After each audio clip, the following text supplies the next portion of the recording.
예수님이 이 땅에 오신 이유를 성경을 통해서 찾아보면 이제 양쪽에 히터는 꺼주셔도 될 것 같네요. 한 30가지가 되는데 오늘 12가지만 딱 중요한 부분들만 한번 언급해서 말씀드리도록 하겠습니다. 이 예수님이 이 땅에 오신 그 이유, 그리고 이 땅에서 하신 그 고유의 사역들, 이거는 예수님의 사명이었으며 예수님이 오셨어야만 가능했던 그 일들입니다. 자, 첫 번째 띄워주시면 우리 같이 한번 읽어볼까요? 시작. 하나님이 어떤 분인지를 보여주시기 위하여 오셨습니다. 사람들이 하나님을 보지 않고는 잘 못 믿으니까 예수님의 제자였던 빌립도 그러죠. 예수님, 아버지를 한번 보여주십시오. 그러니까 예수님이 이렇게 이야기하시죠. 빌립아, 네가 이렇게 오랫동안 나와 함께 있는데 어떻게 아버지를 보여달라고 하느냐. 나를 본 자는 곧 아버지를 보았다라고 하죠. 눈으로 볼 수 있는 하나님으로 이 땅에 오신 거예요, 예수님이. 그리고 눈으로 볼 수 있을 뿐만 아니라 어깨에 기대 볼 수 있고 심지어 만져볼 수 있는 하나님으로 이 땅에 내려오신 것입니다. 놀라운 사건이죠. 두 번째, 같이 한번 읽어보겠습니다. 시작. 성부, 성자, 성령으로 존재하신다는 사실을 가르쳐 주시려고 오셨습니다. 여러분, 예수님이 오시기 전에는 몰랐습니다. 유대인들은 여전히 아직까지도 이 삼위일체를 믿지 않습니다. 예수님이 오셨어야만, 신약 성경을 읽어봐야만 하나님이 한 분이시지만 성부, 성자, 성령 이 삼위로 존재하신다는 사실을 그제서야 사람들이 깨닫게 된 것이죠. 이게 예수님이 오셨어야만 알 수 있었던 사실이죠. 세 번째, 시작. 사탄과 귀신의 정체를 밝히고 자유케 하시려고 오셨습니다. 여러분, 구약 성경만 보다 보면 사탄의 존재를 잘 알지 못합니다. 그리고 이 당시에 있었던 사람들은 이 영적인 세계의 악한 영들이 있다는 사실은 직감 정도는 알고 있었지만 예수님은 그 귀신의 정체를 드러내셨죠. 이거 예수님이 오셨어야만 가능했던 사역이죠. 거라사 광인을 고치시기도 하고 수많은 귀신 들린 병자를 귀신을 쫓아내고 치유하셨습니다. 여러분, 제가 일전에 전도를 하다가 이제 이런 무당 같은 분들을 많이 만나게 됐는데, 무당의 자녀들을 위해서 기도하기도 하고, 악한 영들이 많이 씌워져 있습니다. 대부분 기도하면 대부분 이렇게 떠나가기도 하고 또 회복되기도 하는데요. 그 무당들이 이런 이야기를 해요. 목사님, 제가 예수를 믿기 전에는 정말로 속고 살았다는 거예요. 자기가 모시는 신이 제일 위대한 신이고 큰 신이고, 그래서 자기가 모시는 신이 자기 귀에 지시하는 대로 하지 않으면 자기는 죽는다. 이 거짓말 속에 자기가 쏟고 살았다는 거예요. 근데 예수님을 믿어보니까 정말 여기에 자유함이 있다. 자기는 지금까지 무당일을 하면서 평생 동안 종처럼 그렇게 자기는 살아왔다는 거예요. 정말 몇십 년 만에 친한 친구를 만나려고 약속을 잡아도 가는 길에 이 귀신이 귀에다 대고 네 가지마, 가면 죽인다 하면 돌아오는 거예요. 밤 12시 땡 하면 무조건 잠을 깨워서 산으로 올라가. 그러면 그 12시부터 새벽 4시까지 영하 10도 20도가 떨어져도요, 속 이 한복 딱 한 벌 입고 찬물로 이렇게 뒤집어 쓰기도 하고요. 악한 영들이 하나님의 형상인 이 인간을 정말로 괴롭힌답니다. 그리고 결국에는 평생 동안 부려먹다가 죽여버리는 거예요. 필요 없으면, 쓸모 없어지면, 교통사고를 통해서나 아니면 암이나 질병을 통해서 죽여버립니다. 그리고 그 자식에게 또 자기가 들어가죠. 살 처소를 새롭게 마련해서. 그게 무당의 인생이라는 거예요. 악한 영들은 자기를 섬기라고만 하지 절대 그 신이 자기가 부리는 그 종을 사랑하지 않습니다. 하나님만이 내가 너를 사랑한다 라고 하시는 거예요. 예수님이 오셨어야만 이 영적인 존재, 악한 영들이 있다는 것을 정확하게 알았고 예수님께서 쫓아내셨던 것이죠. 할렐루야. 그래서 우리가 이 예수님 안에, 하나님 안에 자유함이 있는 거예요. 영적인 세계를 보여주시기 위해서 오셨습니다. 사람들이 몰라도 너무 몰랐던 거죠. 네 번째, 같이 한번 읽어보겠습니다. 큰 소리로 시작. 사람이 어떤 존재인지 보여주시기 위하여 오셨습니다. 여러분, 예수님 앞에 서보지 않은 사람은 자기가 꽤 괜찮은 사람인 줄 압니다. 저는 예수 믿는 가정에 태어나서 예수님을 인격적으로 진짜로 만나기 전까지 저는 꽤 괜찮은 사람인 줄 알았습니다. 그런데요, 그 예수님을 인격적으로 정말로 제대로 만나고 나니까 제가 그동안 이 교만을 더하며 살았더라고요. 참 그래도 나는 나쁜 짓 하지 않고, 그래도 나는 다른 사람에게 나름 피해주지 않고 나는 정직하게 살았다 생각했는데, 이 자만이었다. 자만. 예수님 앞에 서야만 겸손을 배울 수 있습니다. 나 자신을 볼 수 있는 것이죠. 사람이 어떤 존재인지 예수님 앞에 서보지 않은 사람은 절대 자기를 발견할 수 없습니다. 이것은 예수님이 오셨어야만 확인 가능했던 사역이었고 예수님이 고유의 사명이었죠. 자, 그리고 5번째, 12번째까지만 하면 되니까 여러분 조금만 참아주세요. 네, 잠이 많이 오시죠? 5번째 시작!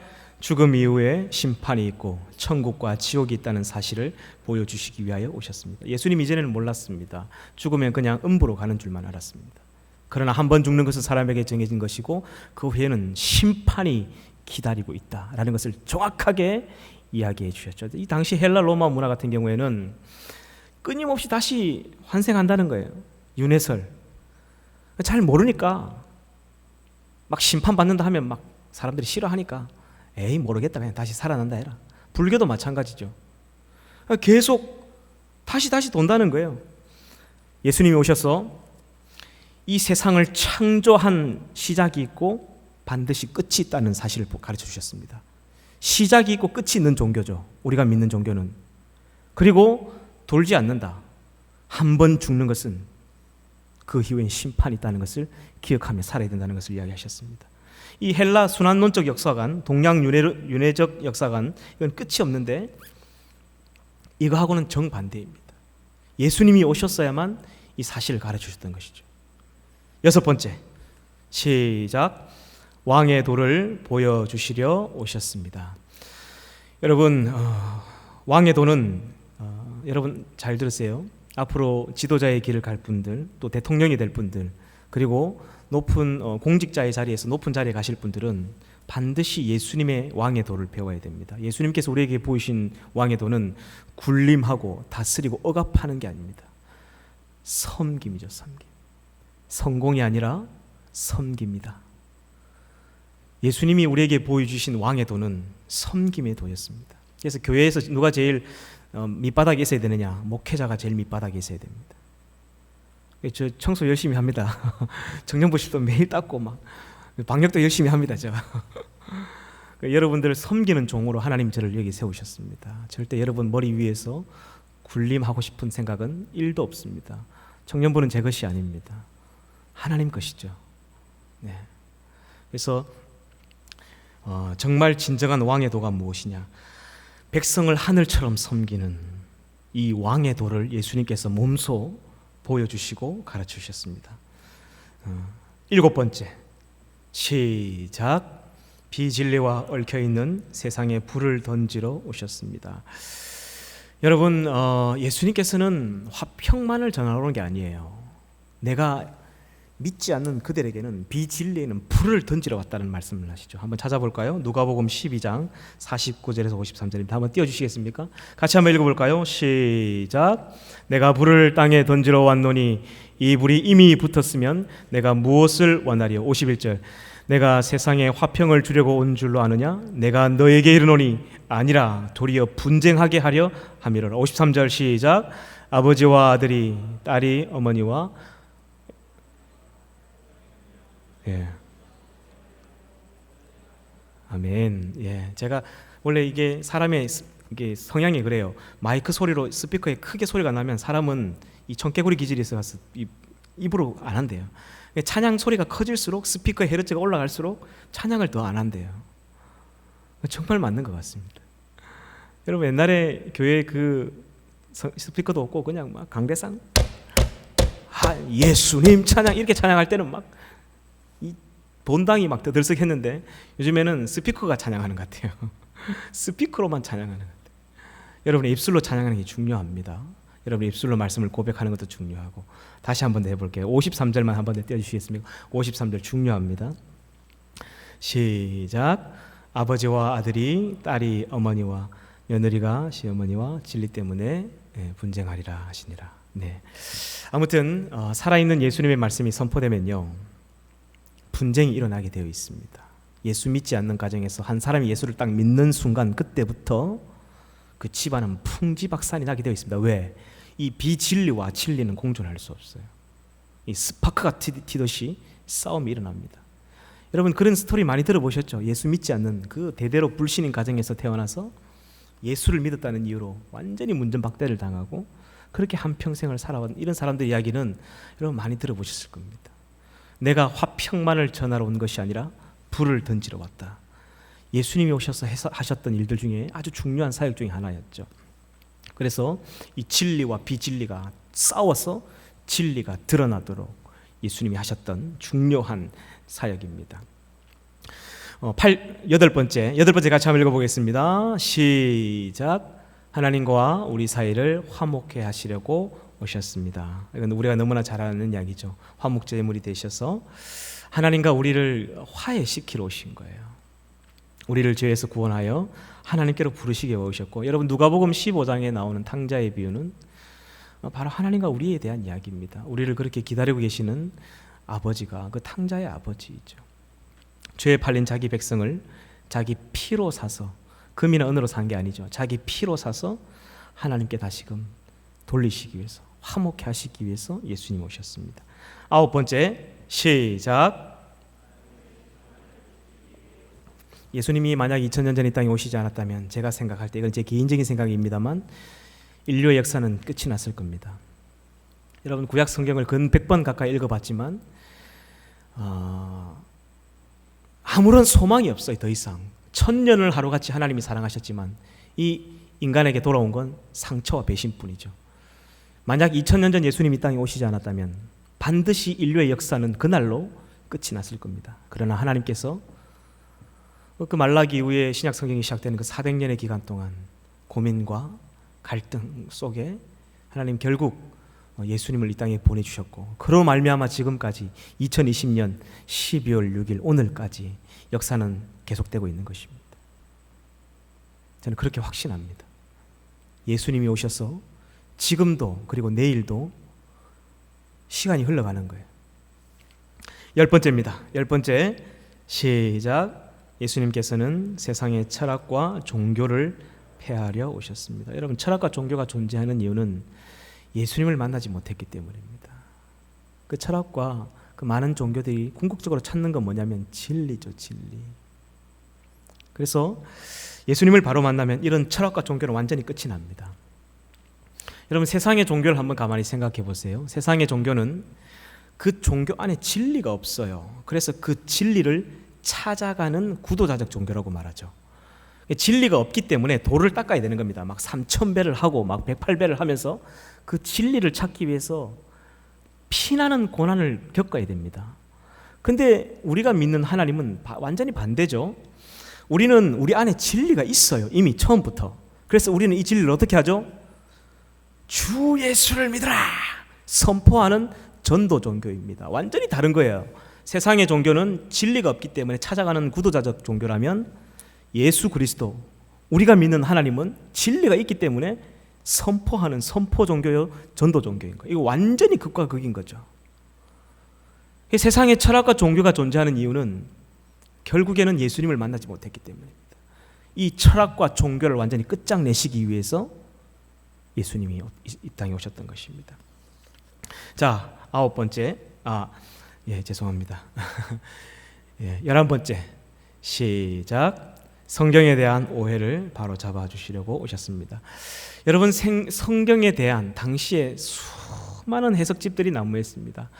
미드라시, 미시나, 토셉타, 할라카, 게메라, 탈무드, 이런 그 하나님의 말씀을 해석하기 위한 해석집들이 막 수십 건, 수백 건씩 있었던 거예요. 그런 걸 다 읽어보면 성경을 잘 아느냐? 저는 성경이 하나님 참 쉽게 해놨습니다. 어떻게 보면 참 얇죠, 그죠, 여러분? 근데 이걸 하나 해석하기 위해서 주석이 보통 한 30건씩 돼요. 그 주석 다 읽어보면 성경을 잘 알까요? 오히려 더 헷갈릴까요? 저는 헷갈린다고 생각합니다. 그래서 큐티를 없애야 됩니다. 깊이 있게 연구하고 깊이 있게 묵상하고 성경을 읽어보지 않고 매일같이 그 한 본문만 가지고 이런 말 저런 말 말장난하기 좋아하는 그런 신학자들의 쓸데없는 이야기들은 저는 이제 집어치워야 된다고 생각합니다.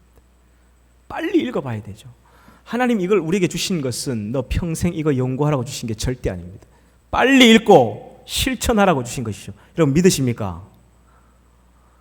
그러니까 빨리 해야 되는 거예요. 당시에도 수많은 성경에 대한 해석집들이 난무했습니다. 그러니까 더 오해에 오해가 쌓였던 거죠. 여러분 이런 오해가 쌓이면 결국 독사의 자식이 될 수 있는 거예요. 예수님의 평가는 그렇게 말씀을 열심히 연구하고 그렇게 말씀을 열심히 깊이 있게 봤던 그 사두개인 바리새인들을 향한 예수님의 평가는 딱 한마디죠. 이 독사의 자식들을. 예수님이 오셔서 이런 것들을 싹 청소하고 언제나 예수님의 설교는 심플했습니다. 정확한 메시지가 있었고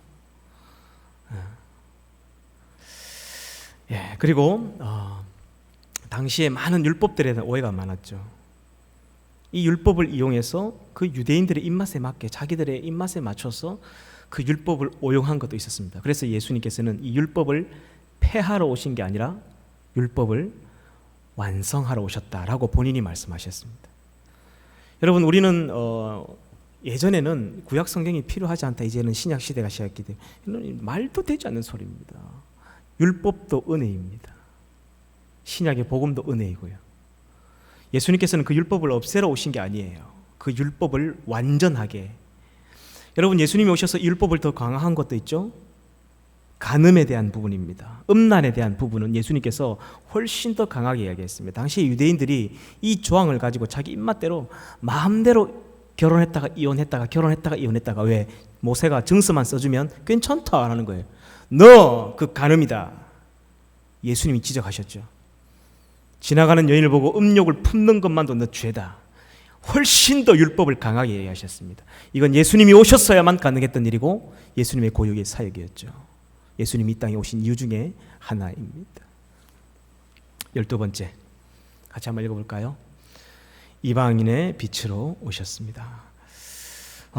여러분 유대인들만 있었다면 이 복음은 절대 여기까지 오지 않았습니다. 여러분 우리는 유대인들이 아닌 이방인들이죠. 우리가 이 지금 복음을 들을 수 있는 것은 예수님 때문이에요. 지금도 유대인들은 전도하지 않습니다. 그들은 자기 주변에 있는 이 중동 국가들 사람들을 하나님이 왜 만드셨느냐? 지옥의 땔감으로 만들었다. 이게 지금도 그들의 생각이고 가치관이에요. 전도하지 않습니다. 그들은. 만약 그랬다면 절대로 이 땅끝 그 이스라엘에서 땅끝인 이 한국까지는 복음이 들어오지 않았을 겁니다. 이방의 빛으로 예수님께서 오셔서 이방인 우리들에게까지 복음을 전해주셨던 것이죠. 할렐루야. 네. 하나 더 있죠. 띄워주십시오. 없나요? 13번째 음부의 권세도 이길 수 없는 교회를 세우려고 이 땅에 오셨습니다. 자신의 몸을 찢어 주님이 이 땅에 이루시고자 했던 것은 다름이 아닌 교회를 세우기 위함이었습니다. 제가 일전에 한번 그런 이야기 했었죠.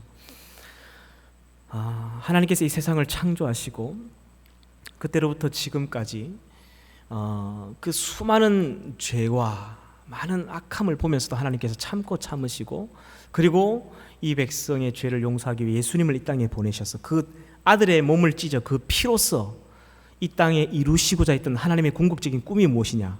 그건 교회를 세우기 위함입니다. 이게 에베소서에서 사도 바울이 말하는 교회론이죠. 여러분 사랑하는 아들 이 땅에 보내주시고 그 이후로 2000년 동안 수천만 명의 크리스찬들이 복음을 지키기 위해 전하기 위해 피를 흘려갔습니다. 그래서 복음은 지금까지 피로서 여기까지 온 거예요. 왜 그런 대가를 감수하면서까지도 하나님께서 그토록 이루시고 싶어 했던 것이 무엇이냐? 그것은 바로 지금 여러분이 앉아있는 이 교회를 세우기 위함이었다는 것이죠. 제가 한 번은 하나님께 이렇게 기도한 적이 있습니다. 하나님 왜 교회를 세우셨나요? 굳이 교회가 필요했나요? 그렇게 그냥 넋두리 하듯이 질문한 적이 있는데 하루는 밤에 꿈을 꿨습니다. 제가 꿈 이야기는 참 안 좋아하는데 꿈을 꿨는데 너무 생생한 꿈을 꿨어요. 제가 아주 가난한 집의 아들로 태어났는데 제 동생이 하나가 있어요. 제가 꿈에. 근데 이제 어머니 아버지가 일찍 돌아가셔가지고 제가 소녀 가장이 되어서 제 동생을 이제 먹고 키워야 되는 거예요. 근데 너무 가난하다 보니까 먹을 게 없어요. 그래서 이제 막 동생이 형 배고파 막 우는 거예요. 시장 통을 어슬렁어슬렁 거려 보니까 빵을 파는 가게가 있는데 마침 아저씨가 보이지 않는 거예요. 그래서 제가 꿈에 어떻게 해서든 동생을 먹여야 되겠다라는 생각을 하고 막 뛰어가가지고 빵을 탁 잡아가지고 막 뛰어갔습니다. 그리고 동생한테 막 줬는데 결국 제가 붙잡혔어요. 그 아저씨한테. 그래가지고 얼마나 아버지 없는 자식이라고 막 때리고 구박하고 하는지 제가 꿈인데도 너무 생생하게 막 펑펑 울면서 살려달라고 죄송하다고 하는데 동생은 배가 고프니까 그 빵을 먹고 있는 모습이 보이는 거예요. 너무 비참하더라고요. 근데 그 동생이 빵을 먹는 그 얼굴 뒤로 십자가가 딱 보이는 거예요. 십자가. 그때 저는 깨달았습니다. 하나님 이 땅에 왜 교회를 세우셨느냐. 가난하고 소외되고 한 맺혀 있고 아픈 이런 자들에게 하나님께서 이 땅을 사는 날 동안은 부모 없이 애비 없이 그렇게 고통스럽게 살았지만 내가 너의 아버지다. 이걸 가르쳐주고 싶었어. 이 땅에 교회를 세워서 하나님 품으로 이곳으로 부르신 것이죠. 내가 너의 진짜 아버지라는 것을 가르쳐주고 싶었던 것 같아요. 저는 그 꿈을 깨면서 꿈을 깼는데 막 눈물이 이렇게 흐르고 있더라고요. 얼마나 두드려 맞았는지 너무 가슴이 따뜻해졌습니다. 하나님 이 땅에 교회를 세우신 것을 이렇게 소외되고 가난하고 과부와 고아와 객을 위해서 하나님이 세우셨군요. 그렇게 천대받고 갈시받는 사람들의 위로자가 되어주고 그들의 보호자가 되어주고 이 일을 위해서 교회를 세우셨군요 라는 것을 저는 깨닫게 됐습니다. 음부의 권세도 흔들 수 없는 영원한 하나님의 하나님의 자녀가 되는 그 은혜 복음이 있는 교회를 세우신 것이죠. 예수님이 오셔서 가능했던 겁니다. 죄송합니다. 하나가 더 있네요. 제가 순번을 잘못 매겼구나. 진짜 마지막입니다. 같이 한번 읽어볼까요? 시작. 하나님의 은혜로 시작되는 새로운 역사를 시작하시기 위하여 오셨습니다. 여러분 오늘 이게 마지막인데요. 하나님의 통치가 여기 저기 있다 하는 것이 아니라 너희 마음에 있다. 우리 마음에 있는 하나님의 나라를 이루시기 위해서 예수님께서 이 땅에 오셨습니다. 하나님의 은혜가 선포되고 다시금 평화가 이 땅에 임하도록 BC에서 AD로 하늘과 땅을 모든 권세가 예수의 이름에 있는 그런 새로운 역사를 시작하기 위해서 예수님이 이 땅에 오셨던 것입니다. 그래서 그 주 예수 그리스도를 믿는 자들에게는 그 주의 영이 있는 자들에게는 자유함이 있다라고 말씀하신 것이죠. 여러분 진리가 있어야 자유할 수 있습니다. 예수님의 말씀이 있어야 자유할 수 있는 것이죠. 여러분 교회에 와도 말씀이 없으면 이단이 될 수 있는 겁니다. 여러분 지금 제가 말씀드린 이 14가지는 창세 이후로 그 어떤 성인 군자도 예수님이 이루신 이 14가지 중에 단 한 개도 이루지 못했습니다. 석가모니, 소크라테스, 그 어떤 공자 누구도 예수님이 이루신 이 14가지 중에 단 한 가지도 이루지 못했습니다. 이건 사람이 이룰 수 있는 게 아니기 때문입니다. 근데 예수님은 이 사역을 단 3년 만에 다 이루셨습니다. 그리고 십자가에 죽으실 때 오늘 함께 읽었던 본문이죠. 내가 테테스탈라이 다 끝냈다. 진짜 예수님은 다 이루신 것이었습니다. 주님이 이 땅에 오셔서 그 3년 동안의 모든 이 땅의 사명, 단지 우리를 구원해 주시기 위한 뿐만 아니라 그 외에도 너무나 많았던 예수님의 사역을 주님은 진짜로 다 이루시고 하나님 품으로 가신 것입니다. 그래서 여러분 매년 이 성탄이 되면 왜 예수님이 여기 오셨는가를 다시 한번 생각해 봤으면 좋겠어요. 이제 말씀을 마무리하도록 하겠습니다. 우리가 성탄절을 맞이할 때 기쁜 마음으로 맞이하지만 내가 예수님이 왜 이 땅에 오셨는지를 다시 한번 생각하고 이런 일들을 이루시기 위해서 주님이 오셨구나. 정말 감사하고 기뻐할 수 있는 저와 여러분 되기를 주님의 이름으로 축복합니다.